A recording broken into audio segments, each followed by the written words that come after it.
अजूनही खऱ्याची दुनिया आहे. सापडलेलं सोनं वाहन चालकानं केलं परत. आजच्या जगात माणुसकी कमी झाली असं बोललं जातं, मात्र ग्रामीण भागात ती कायम असल्याचंही पावलोपावली दिसून येत आहे. लातूर जिल्ह्यातील दापक्या येथील वाहन चालक मैनुद्दीन शेख यानं दापक्या ते जानवळ प्रवासात त्याच्या वाहनात एका महिलेचं सोनं सापडलं. त्यानं ग्रामपंचायत कार्यालय जानवळ येथे सरपंच भागवत कुसंग यांना ते दिलं. त्यांनी गावात दवंडी देऊन मूळ मालकाचा शोध घेऊन परत दिलाय.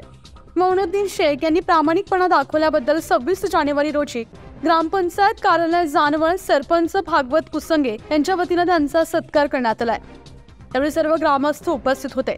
तसेच मैनुद्दीन शेख यांचा प्रामाणिकपणाचं सर्व स्तरातून कौतुक होत आहे.